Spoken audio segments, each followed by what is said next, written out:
Platja d'Aro va ser l'escenari dissabte d'un ampli dispositiu de seguretat ciutadana impulsat pels Mossos d'Esquadra en col·laboració amb la policia local. L'operatiu s'emmarca dins el Pla Daga, una campanya per combatre l'increment de la tinença d'armes blanques a la via pública, una problemàtica creixent que preocupa les autoritats.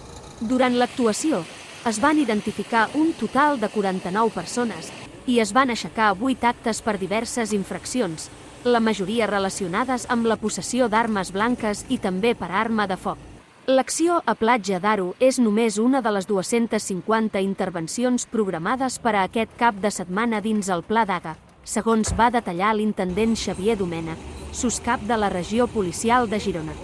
Es tracta d'un control preventiu, està adreçat dins del projecte del dispositiu DAGA, està adreçat a la localització d'armes blanques per tractar d'aconseguir que les zones d'oci, les zones d'ús comú, estiguin lliures d'armes blanques.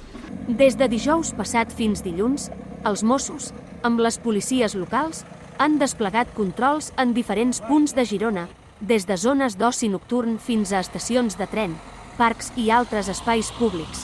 En el cas de Platja d'Aro, el control es va realitzar en una de les principals artèries de la localitat.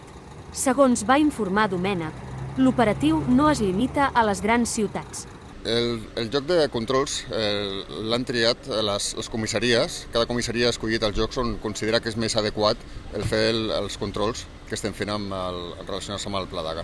No s'han establert des de la regió, sinó que cada comissaria ha tingut la llibertat de poder escollir, coneixent el territori com el coneixen, el punt on és més adequat i on és més possible que es localitzin armes blanques.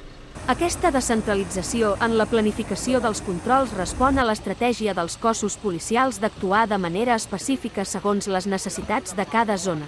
El Pla Daga s'ha desenvolupat durant tot l'any i fins al mes de setembre ja s'han registrat més de 900 armes comissades.